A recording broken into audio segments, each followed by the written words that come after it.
नमस्कार, मैं प्रवीण झा। आप सुन रहे हैं एक दुनिया कई आयाम।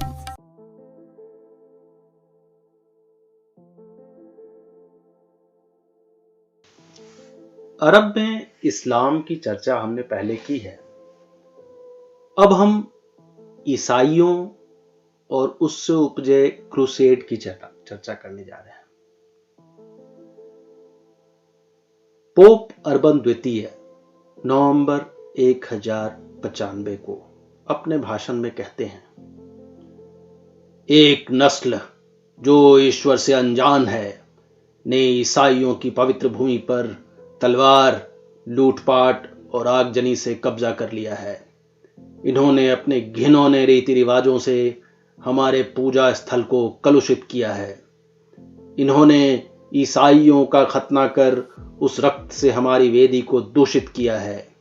वे हमारे ईसाई अनुयायियों की नाभि काटकर अंग निकाल रहे हैं। हमें अपने परमेश्वर की आज्ञा से इन पापों का प्रतिशोध लेना है। फारसी शब्द फिरंग की उपज फ्रैंक से बताई जाती है। यह संबोधन पश्चिमी यूरोप के उस हजारों लोगों की भीड़ से है जो पोप के आह्वान पर जेरूसलम की ओर चल पड़े। यह किसी एक राजा या एक प्रांत के लोग नहीं थे।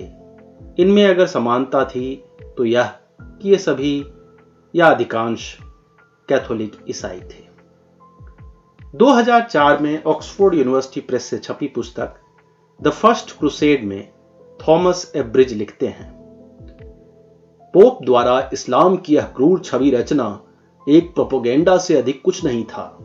उस कालखंड में इस्लाम से अधिक क्रूर तो कैथोलिक ईसाई हुआ करते थे। जो भी वजह रही हो, मगर इस पहले क्रूसेड का प्रभाव अरब प्रायद्वीप पर ऐसा पड़ा कि उसकी छाप आज तक देखी जा सकती है। पश्चिम एशिया में शाम यानी लेवांत प्रांत की चौहद्दी एक अनिश्चितकालीन युद्ध स्थल में तब्दील हो गई। इसमें अरब विषय को लेकर दो चीजें महत्वपूर्ण हैं। पहली कि अरब के अपने कलेवर में क्या फर्क पड़ा, दूसरी कि पश्चिम के अरब से रिश्ते में क्या अंतर आया। मैं कुछ ही महीने पहले इटली के अमाल्फी इलाके में था, जो अपनी खूबसूरती के लिए इंस्टाग्राम कैपिटल कहलाता है। वहां पहाड़ों पर नींबुओं के बागान नजर आते हैं और यहां से एक खास नींबू पूरे यूरोप में जाती है। वहां एक गिरजाघर है जिसके सामने पुरानी सकड़ी गलियों वाला बाजार है। 11वीं सदी में जब पोप ने क्रूसेड की घोषणा की तो उस स्थान पर दो कबीले लड़ रहे थे। उनमें बोहेमोन नामक एक लड़ाके ने अपने कपड़े फाड़कर क्रॉस बना लिया और कहा, यह लड़ाई बंद करो, परमेश्वर का आदेश है, सभी जेरूसलम चलो। ऐसे आह्वानों पर कई गांवों के लोग रंजोगम भुलाकर जेरूसलम की दिशा में चल पड़े। यह कोई अनुशासित सेना नहीं थी। इनके विषय में पश्चिमी विवरण भी लुटेरे और अराजक भीड़ बताते हैं, लेकिन इसकी टाइमिंग के दोनों पक्षों पर दूरगामी प्रभाव हुए। पता नहीं यह कहना कितना उचित होगा, लेकिन अगर क्रूसेड न होता तो ईसाइयत और इस्लाम दोनों ही मजहबी तौर पर संगठित नहीं हो पाते। यह भी संभव है कि पूरी तरह बिखर जाते। 11वीं सदी तक ये दोनों समूह इस कगार पर लगभग आ भी गए थे। अब्बासी और फातिमी खिलाफत अपनी आखिरी सांसें गिन रही थी। उनकी जगह लेने वाले सल्जुक तुर्क अपने ही गुटों के बीच लड़ रहे थे। वहीं दूसरी तरफ यूरोप की हालत तो इससे भी बदहाल थी। रोमन साम्राज्य के पतन के बाद 8वीं सदी में एक शार्लेमन नाम के फिरंग ने यूरोपियों को एक करने की मुहिम उठाई थी, मगर 10वीं सदी तक उत्तर से वाइकिंगों ने ऐसे हमले किए कि सब बिखर गया। उस समय बैजेंटाइन के ऑर्थोडॉक्स ईसाई राजा अलेक्सियोस प्रथम ने पश्चिम यूरोप में गुहार लगाई। यहां ऑर्थोडॉक्स शब्द जोड़ने की वजह यह है कि अन्यथा उनके कैथोलिक ईसाई गुट से अच्छे संबंध नहीं थे, लेकिन इस्लाम के खिलाफ एक होने की अपील की गई। इसका खामियाजा बैजेंटाइन साम्राज्य ने खुद क्या भुगता, यह फिलहाल विषयांतर हो जाएगा। इन खूनी लड़ाइयों का अरब पर आश्चर्यजनक रूप से बहुत बुरा असर नहीं पड़ा, बल्कि वे हाशिए पर जाने से बच गए। इस्लाम की मजहबी एकता ही नहीं बल्कि यूरोप से रिश्तों ने भी मोड़ लेने शुरू किए। मैं एक यात्री इब्न जुबैर के संस्मरण पढ़ रहा था, जो क्रूसेड के समय अल अंदालुसिया से मक्का की यात्रा यानी हज पर जा रहे थे। उन्होंने कुछ हल्के अंदाज में 3 भारी पंक्तियां लिखी हैं, जो अरब का माहौल खूब बयां करती है। लड़ाके लड़ने में मशगूल थे, बाकी लोग खुशी से रह रहे थे, आखिर जिसकी जीत हुई उसे जमीन मिल गई। मैं इन 3 पंक्तियों को दोबारा पढ़ने लगा। फिरंग और तुर्क लड़ने में मशगूल थे, जीत उनकी बारी बारी से हुई और जेरूसलम की जमीन भी मिली, लेकिन ये बाकी लोग कौन थे जो उस दौरान खुशी से रह रहे थे? यह प्रश्न अनुत्तरित रह गया। क्रूसेड लगभग 2 सदियों तक अलग अलग खेपों में चला, 11वीं सदी के अंत से 13वीं सदी के अंत तक। इस मध्य न सिर्फ योद्धा बल्कि एक बड़ी जनसंख्या भी यूरोप से अरब प्रायद्वीप प्रवासित हुई। उनमें सभी लौट गए, यह तकनीकी रूप से असंभव है। माना जाता है कि लेबनान में आज भी उन यूरोपियों के वंशज मौजूद हैं। उनके मध्य लड़ाइयों से इतर सांस्कृतिक लेन देन भी हुए और भविष्य के शब्दकोश में कई शब्द जुड़े भी। लैटिन या अंग्रेजी में अरबी शब्द सक से चेक की उत्पत्ति हुई, जैतून से सैटिन की उत्पत्ति हुई, सुफ़ा से सोफा बना। ऐसे कई उदाहरण हैं। यहां तक कि अल्कोहल शब्द की उत्पत्ति भी अल्कोहल से बताई जाती है, जो विवादास्पद है।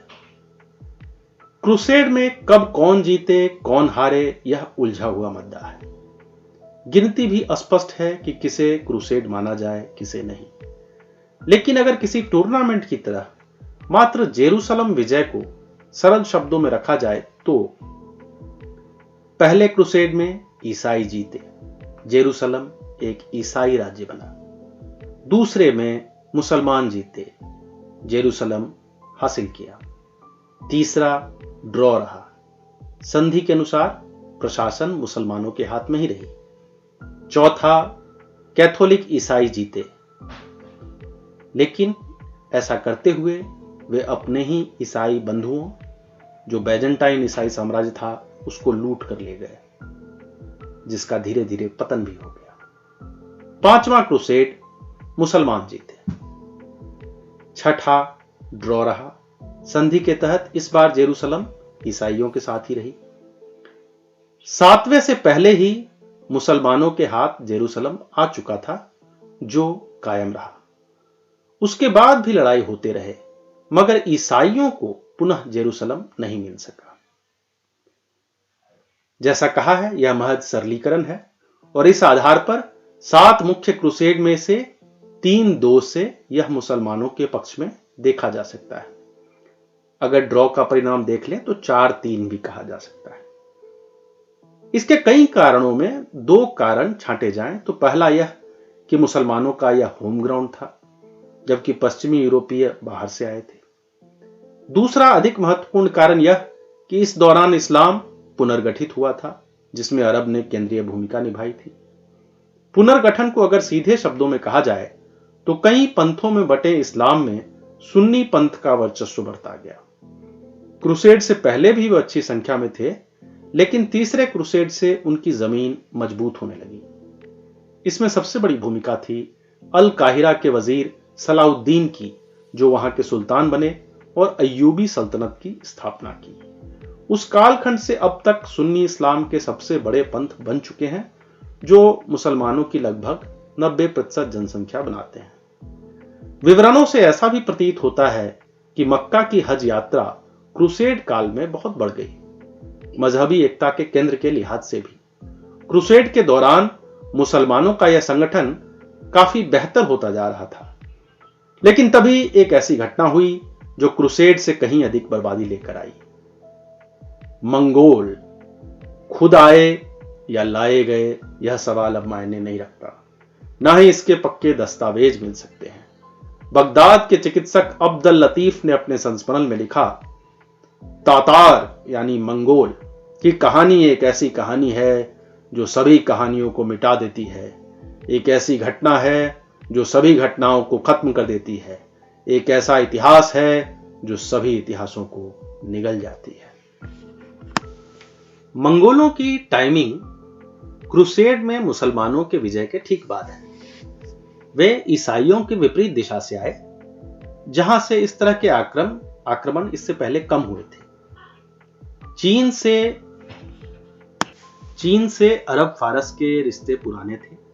दुनिया के सबसे पुराने मस्जिदों में एक चीन के कैंटन गुआंगजो में स्थित है, जिसकी नींव 7वीं सदी की बताई जाती है। उस दिशा से आक्रमण प्राकृतिक रूप से भी कठिन था, लेकिन यह कहना ठीक नहीं होगा कि मंगोलों का आना अप्रत्याशित था। बगदाद की ओर मंगोल अपेक्षाकृत देर से आए और कई खेपों में आए।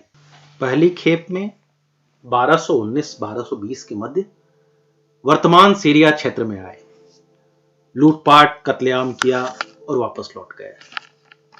उस आक्रमण का आंखों देखा विवरण याकूत अल हमावी ने लिखा और वह भाग्य से उपलब्ध है। उसके बाद तैयारी के लिए 3 दशक से अधिक का वक्त था।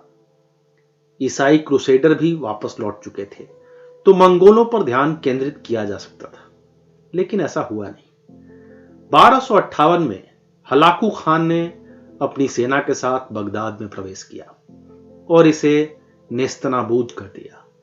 नाम मात्र की बची अब्बासी खिलाफत और तुर्कों की तरफ से अगर कोई प्रतिरोध हुआ तो वह कामयाब नहीं रहा। उस कालखंड की तारीख भी दर्ज कम, बनावटी अधिक लगती है। इसकी वजह है कि जो कुछ भी लिखा था, जो भी धरोहर थे, सब मंगोलों ने खत्म कर दिया। अगली सदी में जब यह लिखा गया, तब तक मंगोल न सिर्फ इस्लाम अपना चुके थे, बल्कि उनका कलेवर भी बदल चुका था।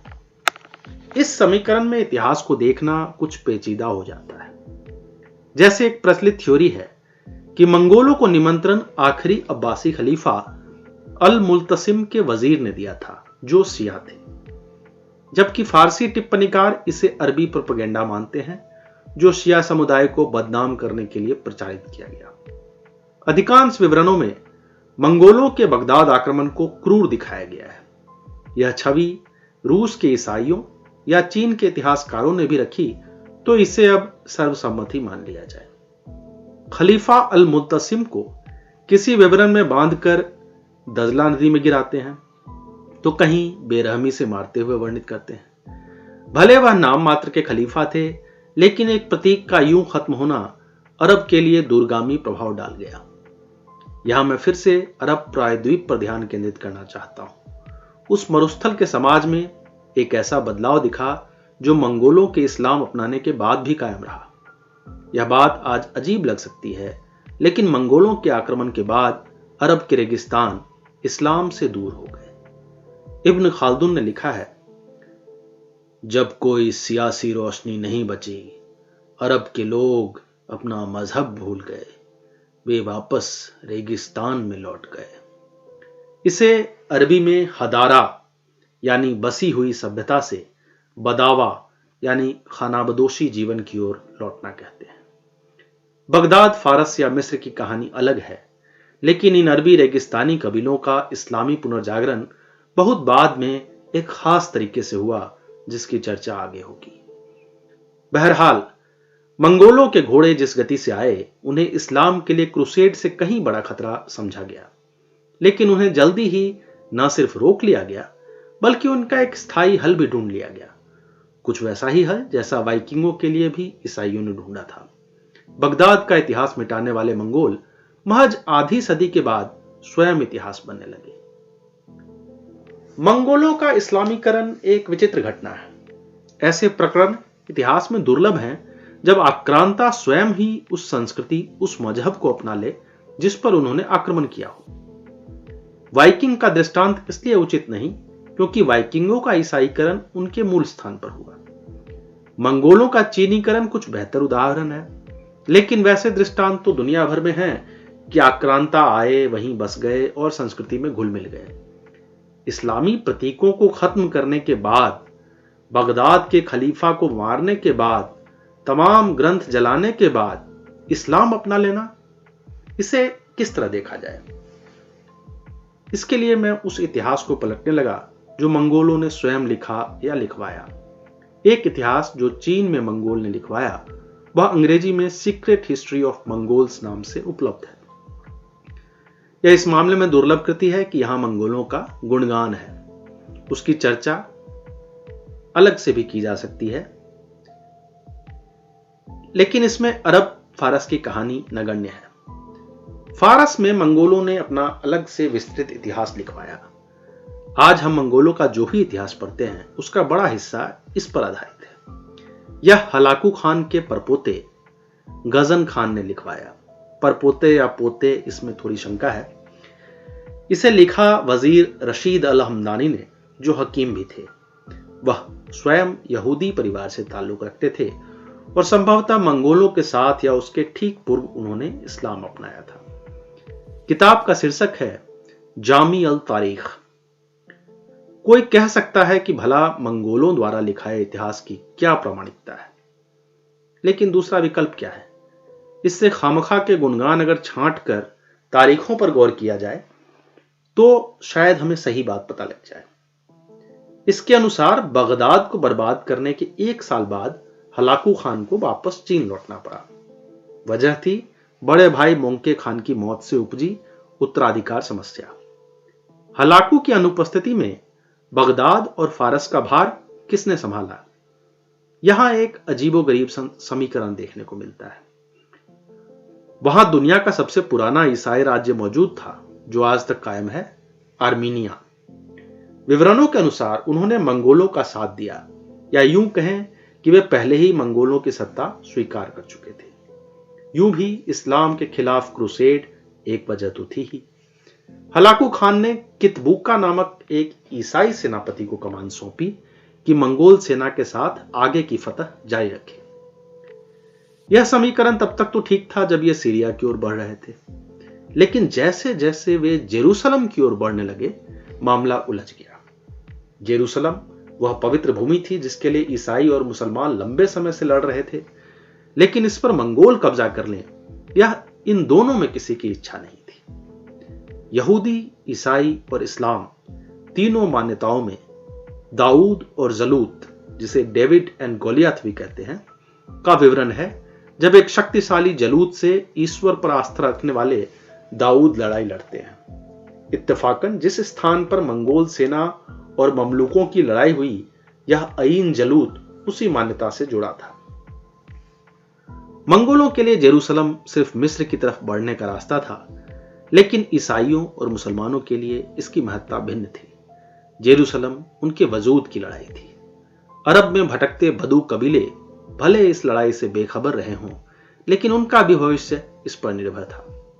क्या लगता है, आपस में 7 से अधिक क्रूसेड लड़ चुके ईसाइयों और मुसलमानों ने मंगोलों के खिलाफ हाथ मिलाया होगा?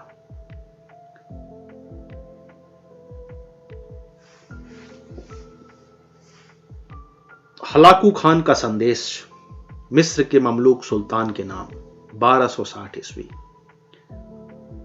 उस ममलूक कुतूज के नाम जो हमारे तलवार के डर से भाग गया। तुम्हें यह फिक्र होगी कि जैसा बाकी राज्यों का हस्र हुआ, तुम्हारा भी होगा। तुम्हें हमारे विशाल साम्राज्य की खबर होगी कि कैसे हमने कई प्रांतों से अराजकता खत्म की। इस फतह में हमें कई लोगों की जान लेनी पड़ी। तुम्हारे पास भाग कर कहीं जाने का विकल्प नहीं। हमारे सामने सर झुकाना ही एक आखिरी रास्ता बचा है। हमारे घोड़े तेज हैं, हमारे तीर नुकीले हैं, हमारे तलवार बिजली की तरह हैं, हमारे दिल पहाड़ की तरह मजबूत, और हमारी सेना में इतने सैनिक जितने तुम्हारे जमीन में रेत नहीं होंगे। क्रूसेड के पहले और क्रूसेड के दौरान ईसाई और मुसलमानों ने एक अलग तरह की सेना विकसित की। एक वर्ग को हर तरह के युद्ध कौशल का प्रशिक्षण दिया जाता।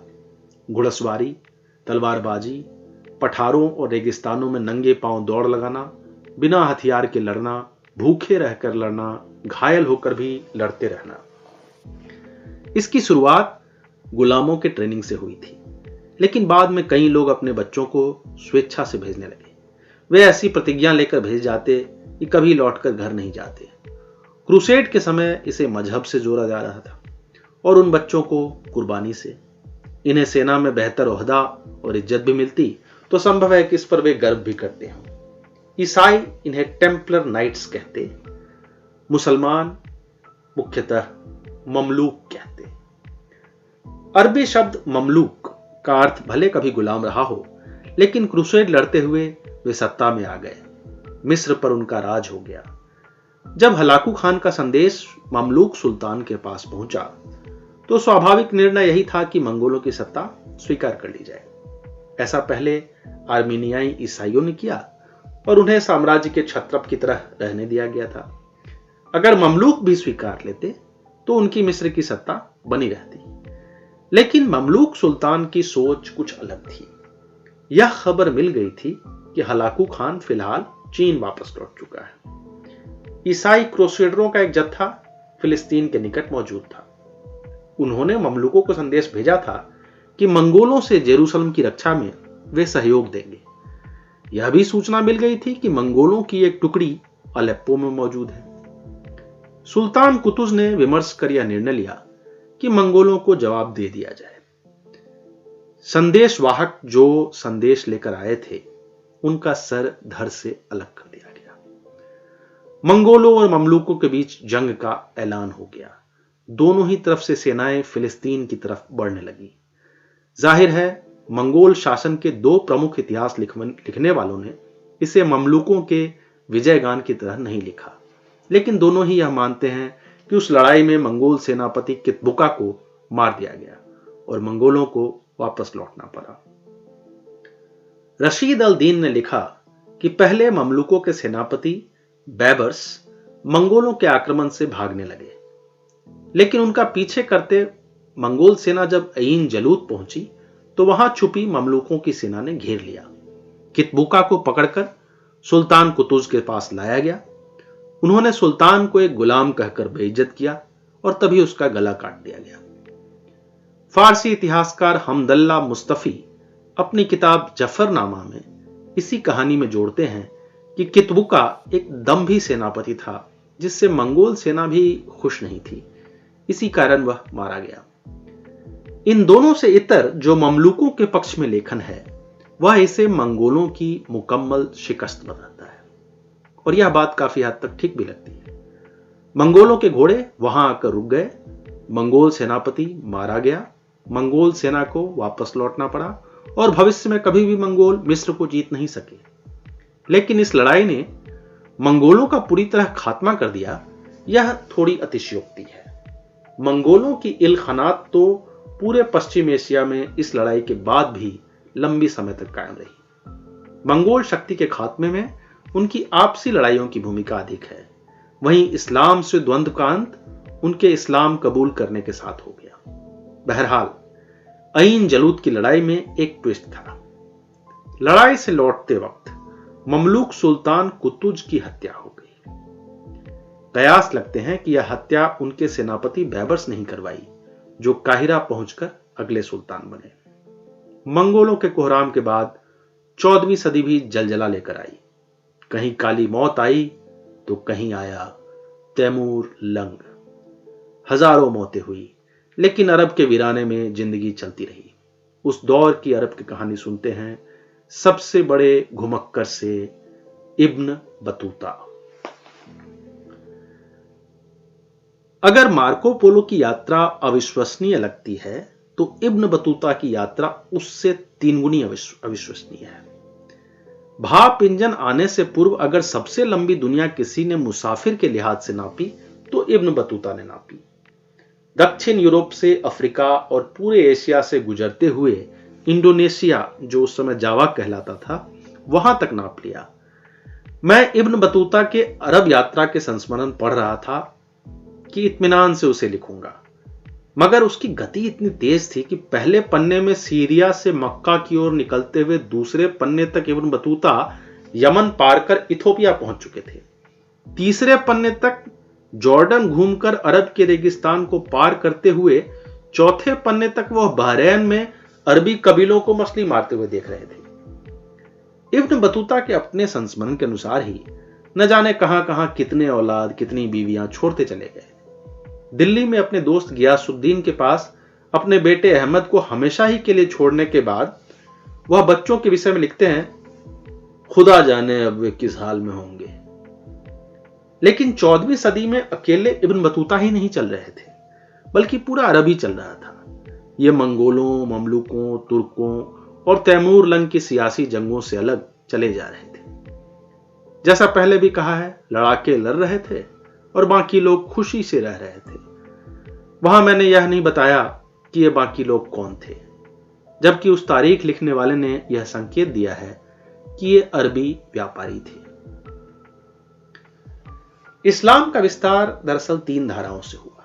पहला, आक्रमण और साम्राज्य के विस्तार से, जिसमें कौन कौन से वर्ग थे उनसे परिचय हम कर चुके हैं। दूसरा, सूफियों और पंथ प्रचारकों से। और तीसरे विस्तार की चर्चा सीधे इस्लाम से जोड़कर कम होती है, क्योंकि उसमें मुनाफा कमाने वाले व्यापारियों की बात है। मगर आज के अरब को समझने के लिए उस विस्तार से मुंह मोड़ना उचित नहीं होगा। इब्न बतूता खुद चौंक गए कि अरबी व्यापारी आखिर कैसे कैसे दूरस्थ और वीरान जगहों पर मिल रहे हैं। बल्कि पूरे संस्मरण को पढ़कर लगता है कि इन अरबी लोगों में मजहब को लेकर काफी लचीलापन था। अरब के रेगिस्तानी टीलों में अपना अलग ही पंथ था।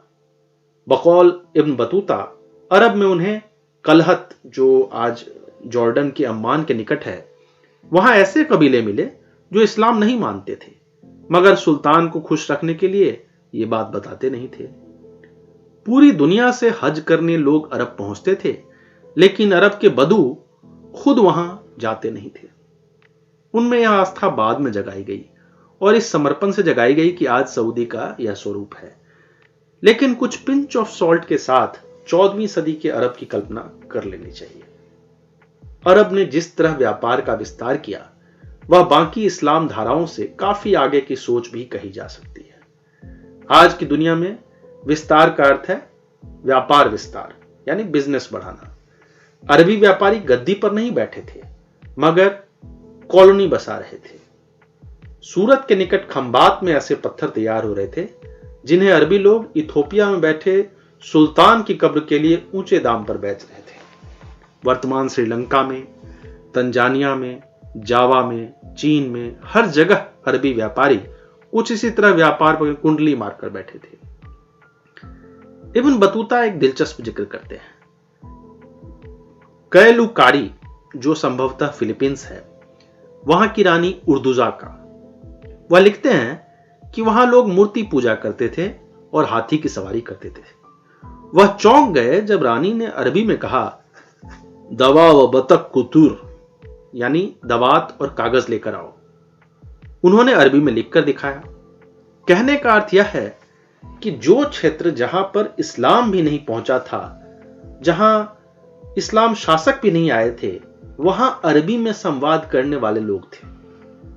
यह कहा जा सकता है कि अरबी बदावा संस्कृति या खानाबदोशी संस्कृति का दायरा ऊंटों पर रेगिस्तान में घूमने से बढ़कर दुनिया भर टहल करने में हो चुका था। जहां भी मुनाफे का स्कोप होता, वहां अरबी मिल सकते थे। उनके लिए दिल्ली के सुल्तान और मलाबार के राजा बिजनेस के लिए जरूरी थे। अरब की किलाबंदी करने या विदेशी या गैर मजहबी ताकतों से बचाने के लिए वे ऐसा नहीं कर रहे थे, बल्कि हम जल्द देखेंगे कि जेरूसलम की लड़ाई से परे अरब के तटों पर यूरोपियों का गले लगाकर स्वागत किया जा रहा था। अब थोड़ी अरबी लिपि की बात करता हूं। इतिहासकार या लगभग सर्वसम्मति से मानते हैं कि अरबी को अगर उसकी लिपि आगे ले गई तो यही लिपि उसे कम से कम 3 सदी पीछे भी ले गई। 15वीं सदी में जब प्रिंटिंग मुमकिन हुई तो उसमें रोमन या यूनानी लिपि टाइप की जा सकती थी, लेकिन अरबी टाइप करना लगभग असंभव था। अरबी सिर्फ कलम से लिखी जा सकती थी, उसकी नकल भी लिखकर ही बनाई जा सकती थी। कागज पर लिखी चीजों के हूबहू निकल बनाने वाली मशीन लिथोग्राफ 18वीं सदी में आई। अरबी दुनिया में छापाखाना तो 19वीं सदी के काहिरा में ही आ सका। इन 4 सदियों में यूरोप में अनगिनत किताबें छपी और पूरी दुनिया में पसर गई। अरबी दुनिया को छपाई से कुछ कोफ्त थी, क्योंकि जिस खूबसूरती से अरबी लिखी जा सकती थी वैसा छापना बहुत कठिन था। हालांकि अरबी की पहली छपी किताब इटली में 16वीं सदी में आई, मगर वह एक ईसाई प्रचारक पोथी थी। इस्लाम दुनिया को इस छपाई में रुचि नहीं थी। संभवतः नकल बनाने वाले भी छपाई के खिलाफ थे ताकि उनकी उपयोगिता बनी रहे। अरबी फारसी किताबों के अंग्रेजी और अन्य यूरोपीय भाषाओं में अनुवाद होकर कई प्रतियां छप गई, जबकि वे मूल किताबें कुछ रसूखदारों के किताबखानों में बंद रह गई। मात्र 26 अक्षर के अंग्रेजी से बनी रोमन लिपि आखिर दुनिया पर किस तरह छा गई, यह बताने की जरूरत नहीं। जर्मनी के कारीगर गुटेनबर्ग की बनाई इस छपाई मशीन ने यूरोप को वह ताकत दे दी जो पिछले कई क्रूसेडों पर भारी पड़ी। यह सच है कि अन्य वैज्ञानिक आविष्कार और खास करके जहाज यात्राओं ने यूरोप को आगे बढ़ाया, लेकिन उसमें भी छापे खाने का बड़ा हाथ था। खैर, गाड़ी आगे बढ़ाने से पहले पीछे ले चलता हूं। अरबी की लिपि में ऐसी क्या मुश्किलें थी और उन्होंने इसके हल क्या ढूंढे। सामान्य देवनागरी में बाएं से दाएं जो अक्षर हैं, बेत्ते टे से, किसी जमाने में चारों ही बिना किसी नुक्ते के लिखे जाते थे और संदर्भ के हिसाब से पढ़ना होता था। बाद में नुक्ते डालकर कुछ सहज किया गया। उसकी छपाई तो की जा सकती है, जैसे कोई भी व्यक्ति आज लिख सकता है, उसको छाप सकता है, आप अपने मोबाइल पर भी टाइप कर सकते हैं। लेकिन पहले यह लिखना बहुत कठिन था या छापना बहुत कठिन था। तो यह शक्ल बदल गई, अक्षर जुड़ गए, उनके आकार बदल गए। अगर मुझे यह पूरा अरबी लेख अगर अरबी में लिखना हो तो पुराने जमाने के टाइपराइटर कदम तोड़ देंगे।